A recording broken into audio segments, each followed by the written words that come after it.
अस्सलाम वालेकुम प्यारे दोस्तों, welcome back to the channel. हम आ गए हैं एक और व्लॉग के साथ और आज का दिन हम बाहर से ही व्लॉग स्टार्ट कर रहे हैं क्योंकि किसी काम से हम आए रैक्स सेंटर। और अब बस मैं घर जाऊंगी और घर जाने के बाद फिर आपसे मिलते हैं। मेहरान से आज बड़े दिनों बाद खाना ऑर्डर किया है और इसमें जो इनकी स्पेशलिटी है वो है टर्किश कबाब। क्या है? टर्किश कबाब। इनके जैसे टर्किश कबाब मैंने कहीं भी किसी भी रेस्टोरेंट में नहीं खाया। मैं दिखाती हूँ आपको।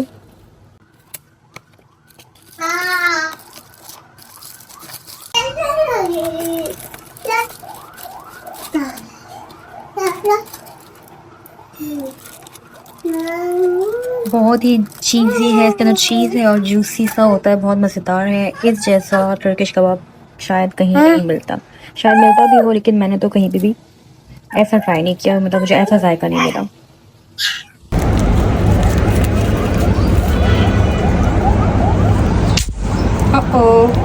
ये लो।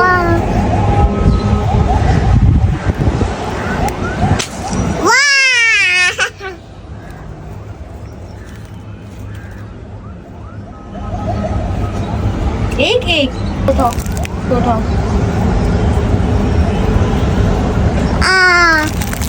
दिखाओ, छोड़ दो, चलो ये लो।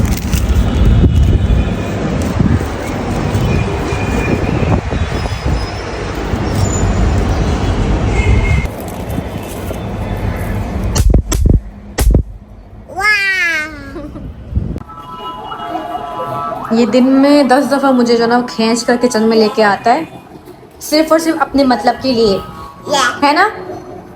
ये कच्चा है, अभी ये बना कर दूंगी। ये इन चीज़ों के लिए जो है ना, बस सारा दिन मैं यहीं पे चक्कर लगा रही होती हूँ, कमरे से यहाँ, यहाँ से कमरे में।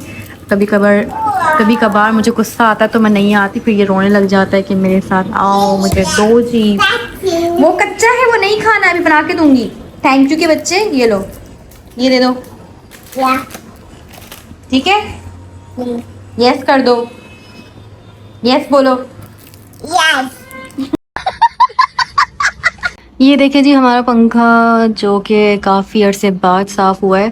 कहने का मतलब साफ़ तो होता ही रहता था, झाड़ू वगैरह से और डस्ट वगैरह उसकी हट जाती थी, लेकिन जो उसमें जमी हुई मिट्टी थी, क्योंकि आपको पता है बिल्डिंग्स में हवा बहुत ज़्यादा चल रही होती है और जब रोड फेसिंग हो और खुली जगह हो तो वहाँ हवा कुछ ज़्यादा ही चलती है। तो यहाँ पे जो हवाएं चलती रहती थी उस वजह से मिट्टी एकदम बिल्कुल जम गई थी और वो फिर झाड़ू वगैरह से नहीं हट रही थी। तो ऊंचाई जो है काफ़ी ज़्यादा है, तो इस वजह से हाथ भी नहीं पहुंच रहा था और आपको पता कोई साफ़ करने वाला है नहीं है, घर पे मैं ही होती हूँ। तो मैंने कल सोचा कि मैं इसको साफ़ करके रहूँगी चाहे कुछ भी हो जाए। तो मैंने काफ़ी मुश्किल से साफ़ किया इसको, मेरा हाथ नहीं पहुँच रहा था, फिर मैंने तकिए रखे, चेयर रखा, गिरने का भी खतरा था। एक हाथ तो ऑलरेडी जो है ना तोड़वा चुकी हूँ, तो मैंने डर डर के साफ़ किया कि ऐसा ना हो मैं गिर जाऊँ, और फिर बेड से डायरेक्ट नीचे जाना था मैंने अगर मैं गिरती। तो बहुत आहिस्ता आहिस्ता, बहुत स्लोली मैंने इसे साफ़ किया ताकि मेरा बैलेंस, मैं डिसबैलेंस भी ना हूँ और गिरूँ भी ना और ये साफ़ भी हो जाए और एहतियात से। बहरहाल मैं कामयाब हो गई थी। तो अब ये कि साफ़ होने के बाद साफ़ तो लगी रहे, ज़ाहिर सी बात है मेहनत की है, लेकिन ये जो साइड्स हैं ये कलर भी जो है ना ख़राब हो गया है और उसकी भी यही वजह है कि यहाँ पे हवा बहुत ज़्यादा चलती है। तो इस वजह से जो है पंखे जो कलर्स हैं वो बिल्कुल उखड़ गए हैं और थोड़ी नमी भी होती है यहाँ पर। तो अब मैं कर रही हूँ दूसरे रूम का पंखा साफ़, जिसकी हालत कुछ यूँ है। वैसे अगर आपको लग रहा है कि ये बहुत गंदा है या सालों से साफ़ नहीं हुआ, ऐसा नहीं है। इसमें झाड़ू मैं अक्सर ही जो है ना हफ्ते में मारती रहती हूँ, लेकिन हवाएं ज़्यादा चलती है तो इस वजह से गंदा भी जल्दी हो जाता है। लेकिन अगर मैं इसे अभी आपको साफ़ करके दिखाऊँ झाड़ू से, तब भी ये ऐसा ही गंदा ही नज़र आएगा, साफ़ नहीं होगा। तो इसको साफ़ करना है हाथों से और सर्फ़ वाले पानी से, उसके बाद मैं इसको वाइप वगैरह करूँगी। तो फ़िलहाल मैंने यहाँ पे सोफ़ा रखा है, चेयर रखूँगी उसके ऊपर, फिर उसके ऊपर खड़ी होंगी, दुआ करिएगा कि मैं गिरूँ ना, और फिर मैं आपको दिखाऊँगी कि कितना साफ़ हुआ है। हट जाओ। ये कैफ़ की चेयर जो है बहुत ही मज़बूत है, इसमें कितना ही भारी बंदा बैठ जाए टूटता नहीं। अब इसलिए इस पे चढ़ के मैं कर रही हूँ साफ़। ये हम पकड़ लेंगे कपड़ा। हट जाओ, मेरे पास नहीं आना। बिस्मिल्लाह। बस गिरूँ ना, बाकी खैर है। ऐसे तो नहीं पहुंचे। हटो हटो हटो हटो हटो हटो। पहले मैंने चेयर रखा, लेकिन चेयर जो है ना डिसबैलेंस हो रहा था और मुझे डर भी लग रहा था कि मैं गिर ना जाऊँ, तो मैंने ये 2 कुशन रखे। इससे अब ये कि मेरा हाथ, मैं दिखाती हूँ आपको, मेरा हाथ पहुँच गया। अब मैं आपको साफ़ करके दिखाती हूँ। ये देखें, ये बेचारा साफ़ हो गया है। पहले से तो बेहतर है, मगर ये रंगों की वजह से कुछ ज़्यादा ही बुरा लग रहा है कि रंग उखड़ गए हैं। इस घर की हर चीज़ में सीलन लग जाती है, चाहे वो आप कबर्ड पे कपड़े रखो, स्टोर पे कोई चीज़ रखो, हर चीज़ में सीलन लग जाती है। ये दीवारें, ये सब कुछ नमी नमी नमी से ख़राब हुए सारी दीवारें, पंखे भी नहीं बजते। अब ये जो कबर्ड है, ये इसका जो नीचे वाला पार्ट है वो भी नमी की वजह से जो है ना फूलना शुरू हो गया है। समझ में नहीं आता इस घर में मसला क्या है। कपड़े भी अगर कबर्ड से निकालो तो उसमें से ऐसी स्मेल आती है सीलन की, जैसे कि आपने 50 साल बाद कपड़े निकाल के पहने हो। बहरहाल तो फिर ये सब चीज़ें जो है थोड़ी सी प्रॉब्लम करती हैं, लेकिन मैंने सुना है कि फ़िनाइल जो आती, फ़िनाइल की जो गोलियाँ होती है वाइट वाली, उससे अगर कपड़ों के अंदर रखो तो उससे नमी जो है वो चूस लेता है। तो मैं इसको ट्राई करूँगी। मैं जब भी मार्केट वगैरह जाती हूँ तो मुझे याद नहीं रहता है, अब मैं जाऊँगी तो लेकर आऊँगी और इस चीज़ को ट्राई करके देखूँगी। उम्मीद है कि ये चीज़ काम कर जाए, कम से कम हम जो कपड़े वेयर करते हैं उसमें से तो कम से कम सीलन की स्मेल ना आए।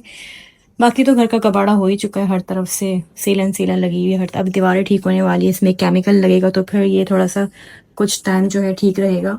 और पहले भी लगाया था हमने, टीप सारा रिपेयर किया था, लेकिन ये फिर से जो है ना सारा ख़राब हो गया, क्योंकि बराबर वाला जो अपार्टमेंट है उनका मेरे ख्याल में कोई वॉशिंग एरिया यहाँ पर या फिर कोई वॉशरूम है, जिसकी वजह से पूरी दीवार जो है इसमें सीलन लग चुका है। एक बार फिर से आ गया है पार्सल। मैं इन पार्सल से बहुत तंग हूँ। वैसे तो ख़वातीन की आदत होती है कि हर वक्त कुछ ना कुछ ऑर्डर कर रही होती है, और यहाँ पर मेरे हस्बैंड की आदत है, पता नहीं क्या क्या ऑर्डर कर रहे होते हैं, और फजूल चीज़ होती है हमेशा। बहुत कम ही ऐसा होता है कि काम की चीज़ हो। बहरहाल देखते हैं कि इसके अंदर क्या है। अच्छी चीज़ है तो कोई बात नहीं, बुरी हुई तो फिर खैर नहीं।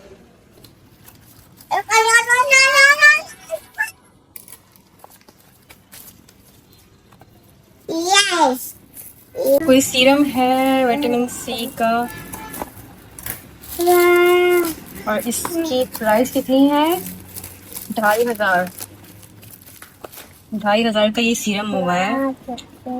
पता नहीं कौन सी कंपनी है। ऐसे कोई प्रोडक्ट बंदा मंगवाता है पहले पता करता है, कोई भी वीडियो देखते हैं अच्छी लगती है बस ऑर्डर कर देते हैं। गजब बेइज्जती है। आज है संडे और इसको तो मैंने नाश्ता करवा दिए, हम थोड़े से मसरूफ़ हो जाएंगे आज, लेकिन मैं आपको दिखाऊंगी कि हम किस चीज़ में मसरूफ़ हैं। हम जा रहे हैं, जाना तो नहीं था वैसे, घर पे ही करना था। अब्बू की हमारी जो है बरसी है, तकरीबन 22वीं बरसी, तो मेरे हस्बैंड ने कहा कि तुम इस दफ़ा कर लो। वैसे हम करते नहीं हैं, बस ये कि कुरान वगैरह पढ़ लेते हैं और बस है, लेकिन इस दफ़ा सोचा कि खाना किया जाए, मतलब कि कुरान पढ़ने के बाद, और सारे रिश्तेदारों को बुलाया जाए, इनवाइट किया जाए। तो सबको कर चुके थे इनवाइट, लेकिन करना हमने अपने छत पे था, क्योंकि पता है आपको घर पे हमारी इतनी स्पेस है नहीं, छोटा सा अपार्टमेंट है। मैं बता रही थी मैं कि हमने कहाँ जाना है। इसी दौरान जनाब ने जो है ना गरम गरम स्ट्रेटनर पकड़ लिए और अपना हाथ जो है, हालांकि वो बहुत गर्म नहीं था, लेकिन इतना गर्म था कि इसके हाथ बहुत ज़्यादा रेड रेड हो गए, तो मैंने टूथपेस्ट लगा दिया। क्यों पकड़ा था? तो मैं बता रही थी कि अबू के हमारे बरसी है, यानी कि 2003 में अगर उनका इंतकाल हुआ था तो मेरे ख्याल में 22वीं बरसी है। तो आप सबसे गुजारिश ये है कि सूरह फातिहा पढ़े एक दफ़ा ज़रूर, लाजमी, मेरे अब्बू के लिए, और उनकी बरसी है तो उनकी मग़फ़िरत की सब दुआ करें। तो हमने जाना है लॉन में, और लॉन हमने बुक करवा लिया। पहले तो हमने छत पे करने का भी सोचा था, लेकिन छत पे कुछ इश्यूज़ आ रहे थे कि ड्रिल मशीन से उन्होंने ड्रिल करना था, रस्सियाँ बांधने की जगह ढूंढनी थी, और बहुत सारी ऐसी चीज़ें थी जो बहुत मसला कर रही थी। तो हमने सोचा कि इससे बेहतर है कि एक लॉन बुक कर लिया जाए, जो कि हमारे घर के बिल्कुल फ्रंट वाली साइड पर है, तो ज़्यादा दूर नहीं है। अब वहाँ पहुँच के फिर मैं आपको दिखाती हूँ क्या सूरत हाल है। वैसे आज गर्मी बहुत ज़्यादा है, और अफसोस इस बात का है कि आज ही के दिन इतनी गर्मी होनी थी कि लोग आएंगे, और दोपहर का वक्त है, और फिर गर्मी तो जाहिर सी बातें होनी ही है। और लॉन में तो आपको पता है कितनी गर्मी होती है, वो एयर कंडीशन तो है नहीं वहाँ पे। तो देखते हैं क्या हाल होता है हमारा और साथ में और लोगों का भी। तो बस दुआ करें कि सब कुछ खैर आफियत से हो जाए, और एक दफ़ा लाजमी सूरह फातिहा ज़रूर पढ़िए। मैं ये बता रही थी कि आज मैं आपको बताती हूँ कि मेरे अबू का इंतकाल हुआ कैसे था। चूँकि आज उनकी बरसी का दिन है, दिन तो आज नहीं है, वो गुजर चुका है। 31 जुलाई को इंतकाल हुआ था और 1 अगस्त को उनकी तदफीन हुई थी। और उस टाइम मेरी एज मेरी 5 साल की थी और मेरी छोटी वाली सिस्टर जो है वो 3.5 या 4 साल की थी, 4 साल की थी। और मेरा जो भाई है वो 12 साल का था। तो उनका एक्सीडेंट में इंतकाल हुआ था। वो भी आप आजकल सुनते होंगे वाक़यात के डंपर से कुचल दिया, बहुत सारी आजकल न्यूज़ आती है, आपको पता है। तो उस टाइम भी ऐसा ही हुआ था, लेकिन वो डंपर तो नहीं था, कोई ट्रक था। तो मेरे अब्बू काम पे थे और जॉब से मतलब कहीं जा रहे थे काम से, बाइक पर थे वो, उनके साथ एक और शख्स थे, उनका मतलब उनके दोस्त थे और साथ ही उनके जॉब करते थे, उनके साथ कुलीग थे। तो ट्रक से उनका एक्सीडेंट हुआ और उनके ऊपर जो है वो ट्रक चढ़ गया था और उसी टाइम उनका इंतकाल हो गया था। ये बताते हैं उनके दोस्त, बताते थे। अब तो ना जाने कहाँ हैं, उनसे भी हमारा कोई राब्ता नहीं है, वो सही सलामत है। उन्हें एक खरोच तक नहीं आई थी। बस मेरे वालिद साहब के साथ जो है ये हुआ था हादसा और मौके पर ही उनका इंतकाल हो गया था। उस टाइम उनकी एज कोई 23 या 24 साल की थी और हम बहुत छोटे छोटे थे। मेरी अम्मी बहुत ज़्यादा यंग थी। तो ये हमारे साथ हुआ था। उसके बाद ज़िंदगी थोड़ी सी, आपको पता है, बाप के साय से जब इंसान महरूम होता है तो थोड़ी मुश्किल हो जाती है, ख़ास तौर पे एक औरत के लिए जो जवान हो और अकेली हो और उसे सपोर्ट करने वाला कोई ना हो। तो मेरी अम्मी ने बड़ी मुश्किल हालात का मुकाबला किया, हमें पाला पोसा, इस मकाम तक लेकर आई, हमें पढ़ाया लिखाया, तालीम दिलवाई। तो ज़िंदगी गुजर ही जाती है, चाहे कितनी भी मुश्किलें आएँ। आज अल्लाह का शुक्र है कि मेरी अम्मी बहुत अच्छे हाल में है और मेरी अम्मी ने बहुत ज़िंदगी में मेहनत की और अपना घर बनाया, अपने बच्चों को अच्छी ज़िंदगी दी। यानी कि आम मैं ये कहूँ अगर कि मेरे आस-पास अगर और बच्चे थे तो उनसे अच्छा ही अम्मी हमें जो है खिलाती थी, अच्छा पहनाती थी, अच्छी ज़िंदगी दी, घुमाना फिराना, मतलब कभी कमी ही महसूस नहीं होने दी बाप की। तो मेरा नहीं ख़्याल कि कोई भी औरत इतना कर सकती है शौहर के बगैर। ये कुर्बानी अम्मी ने दी है हमारे लिए, वो बहुत बड़ी है। तो अल्लाह कबूल करे। और बस ये कि ये छोटी सी स्टोरी थी हमारी लाइफ की जो हमारे अब्बू के गुज़रने के वक्त हुआ। मैं उनकी पिक्चर भी आपको दिखाऊंगी। और वो बहुत ज़्यादा यंग थे, उनकी इतनी एज नहीं थी। और बस किसे पता होता है कि कब क्या किस वक्त हो जाए, हमारी ज़िंदगी कितनी लिखी है हमें नहीं पता, किस मोड़ पर आखिरी सांस हो या आखिरी दिन हो, ये भी हमें पता नहीं होगा, उन्हें भी नहीं पता था। और कोई भी शख्स अपने छोटे बच्चों को छोड़कर दुनिया से जाना नहीं चाहेगा, कोई भी नहीं चाहेगा। अगर आप में से किसी की औलादें हो तो आप सबको भी एक खौफ होगा मरने का। तो जिस तरह से मुझे अब जो है डर लगा रहता है कि मुझे कुछ हो ना जाए, मेरा बेटा बहुत छोटा है। हालांकि पहले इतना नहीं सोचती थी कि मैं मरना है या मरने के बाद क्या होगा और बस मर जाएंगे किसी दिन, सब नहीं मरना, बस ये था। लेकिन अब ये होता है कि यार ऐसा ना हो कि मुझे कुछ हो जाए, कोई हादसा हो जाए रास्ते में या बाइक में मैं कहीं जा रही हूँ अपने हस्बैंड के साथ, मुझे कोई हादसा पेश आ जाए तो मेरे बच्चे का क्या होगा, वो बहुत छोटा है। मतलब ये ख़यालात जो ना दिल को दहला देते हैं। तो आप तसव्वुर कर सकते हैं अगर आपकी औलादें हों, जिनकी नहीं है उन्हें अल्लाह औलाद दे, आमीन। बाकी जिसका जितना लिखा है वो उतना ही ज़िंदगी में और इस दुनिया में, जिसका रिस्क जितना लिखा उतना ही खाएगा और फिर उसका रिस्क उठा लिया जाएगा तो वो फिर चला जाएगा इस दुनिया से। तो हम सबको बस ये चाहिए कि किसी का दिल ना दुखाए, एक दूसरे से बुग़्ज़ ना रखें, हसद ना करें, एक दूसरे की लिए दिल में मैल ना रखें। मेरी तो कोशिश यही होती है कि मैं किसी का दिल ना दुखाऊं, किसी के लिए अपने दिल पे बुग़्ज़ ना रखूं, हसद ना रखूं। और कोई अगर मेरे लिए रखता है तो मैं उसे ख़त्म तो नहीं कर सकती, बस दुआ ही कर सकती हूँ कि हम सब समेत अल्लाह हम सबको हिदायत दे, अच्छे अमाल करने की तौफ़ीक दे, इस दुनिया से अच्छे अमाल लेकर जाने की तौफ़ीक दे, आमीन। तो बस ये था हमारी लाइफ़ की छोटी सी क्या कहूँ, बड़ी सी ही थी, एक बड़ा सा सानेहा था हमारे लिए। तो बस अब्बू की बरसी है तो दुआ करिएगा आप सब भी कि उनकी मग़फ़िरत फ़रमाए अल्लाह, कि वो बहुत नेक इंसान थे, 5 वक़्त की नमाज़ी थे, कभी उन्होंने किसी का दिल नहीं दुखाया। और यानी कि वो बहुत कम बातें करते थे, वो बात ही नहीं करते थे, बहुत चुप रहते थे, खामोश रहना उनकी आदत थी। बाकी बातें मैं आपको फिर कभी बताऊंगी, अभी हमें देर हो रही तो हम निकलते हैं और ज़रूर एक दफ़ा दुआ करिएगा। ये है लॉन जो बुक करवाया है, फिलहाल तो कोई भी नहीं आया, वो कैफ अपनी मस्तियों में लगा हुआ है। शुक्र है कि हवाएं चल रही, लेकिन आज आसमान बिल्कुल साफ है और आज ही के दिन जो है ना इतनी धूप निकलनी थी। सबने सड़ जाना है, लेकिन नहीं हवा चल रही है, इतना इतना हब्स वाला मौसम नहीं है।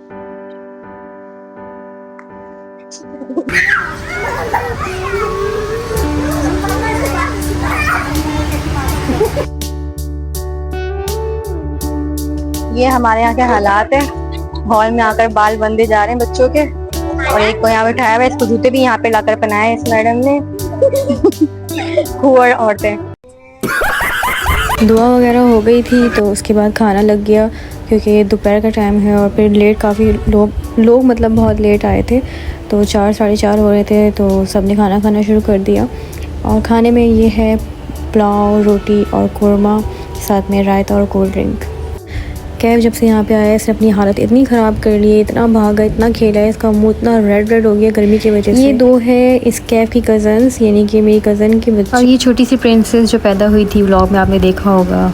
ये देखिए एक चीज़ मैं आपको दिखाती हूँ। ये देखिए इस तरह खाना खाया जा रहा है मुँह भर भर के, और दुनिया का होश ही नहीं है। ये जो है कज़न्स आपस में खेलने में लगे हुए थे, और इस वजह से मुझे टेंशन नहीं थी कैफ़ की, क्योंकि ये बच्चे साथ ही थे और कैफ़ का भी ख्याल रख रही थी। ये जो उसकी सिस्टर्स हैं कज़न्स, और साथ साथ पिट भी रही थी उससे। शाबाश बेटा। अस्सलाम वालेकुम एवरीवन। सो आज हम आए हैं दावत पर।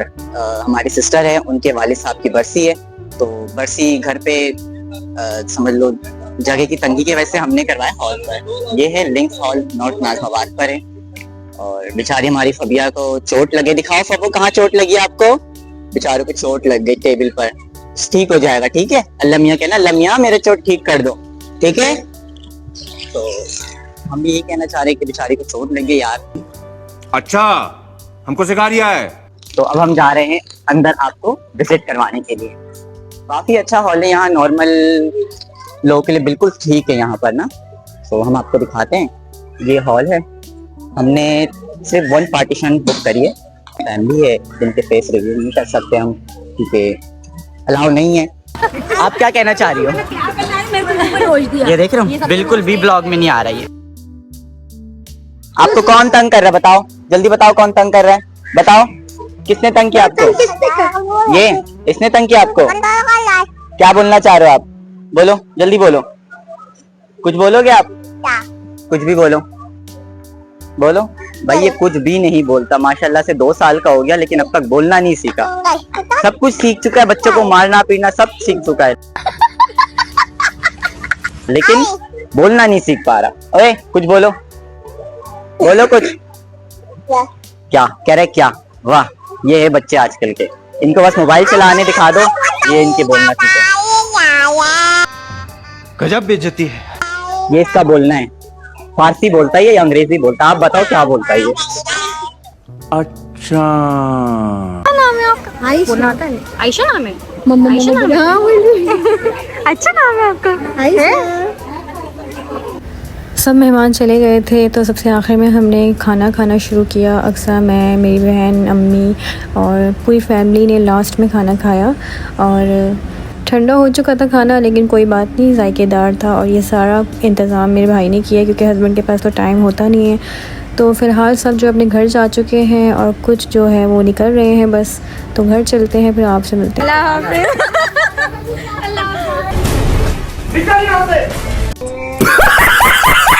यहाँ पर खाना बच गया था, तो सारी पैकिंग हो रही है घर ले जाने के लिए, और बाकी कुछ रिश्तेदारों को भी दे दिया है। ये जो है दोनों खुद ब खुद जाकर स्टेज पर बैठ गए। समझ रहे हो?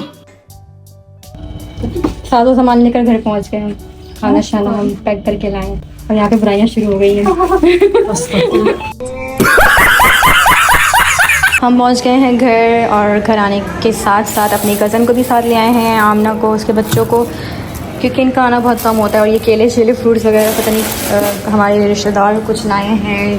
ये हमारी फुप्पो ने दिया है, यानी कि फ़ारूक की अम्मा जी ने। देखेंगे इसके अंदर क्या है, बड़ा प्यारा सा पैक किया है। और ये कोई लाए थे मिठाई है, ये दिल्ली वालों की, इसके अंदर की मिठाई है।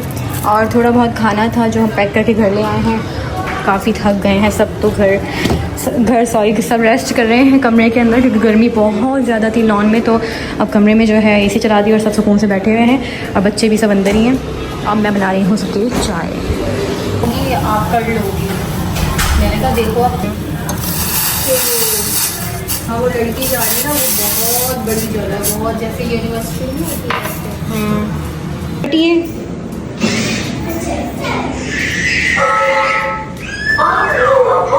वैसे तो बरसी में कोई चीज़ें नहीं लाई जाती हैं, लेकिन पहली दफ़ा हमारे घर पे दावत थी तो इस वजह से जो रिश्तेदार हमारे हैं कुछ ना कुछ ले आए हैं। तो वैसे बरसी में नहीं बनता है। आप भी सोच रहे होंगे कि बरसी में कौन ही सारी चीज़ें देता है, तो मिठाई कौन लाता है बरसी में। तो ये बरसी के हिसाब से नहीं, ये घर पे फ़र्स्ट टाइम आने के हिसाब से था। ये मोबाइल यूज़ करते करते सो गया और इतना थक गया कि इसकी थकावट का अंदाज़ा इस वीडियो से आप लगा सकते हैं। मौसम अचानक चेंज हो गया है, बिजली चमक रही है, लेकिन बारिश का इंतज़ार करते करते घंटों गुजर गए, वो हुई नहीं। The next day. सुबह सुबह इतना खूबसूरत सा नज़ारा देखने को मिले तो क्या ही बात है। ये देखिए ज़रा,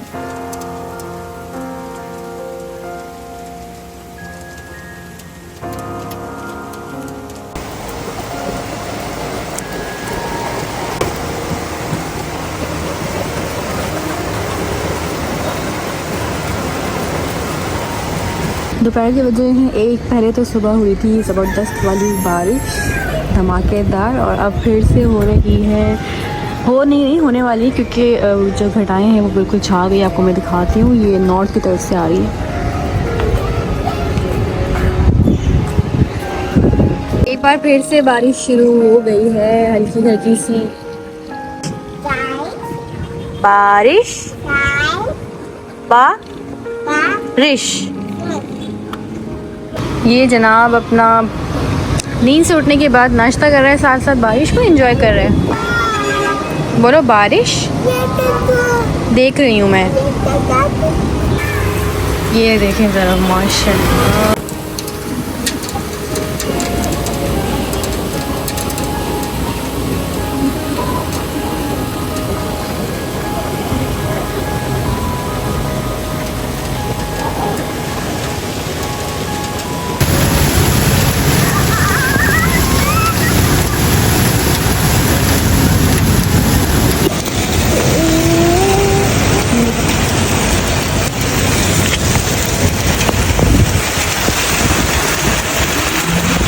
इतनी तेज़ हो रही है कि पानी इतना अंदर आया, यहाँ से आप अंदाज़ा लगा लें कि कितनी तेज़ है। और ये पूरा अंदर ही खड़े खड़े भीग गया। और ये देखें, बहुत तेज़ बारिश है। ये इन जगहों में भी पानी जमा हो गया सारा। नहीं, पानी अंदर आ रहा है ना, आ जाओ। मैं भी पूरी भीग गई। नहीं, नो। आज का व्लॉग यहीं ख़त्म होता है। अभी नहीं आपसे नेक्स्ट व्लॉग में, तब तक अपना ख्याल रखिएगा। अल्लाह हाफ़िज़।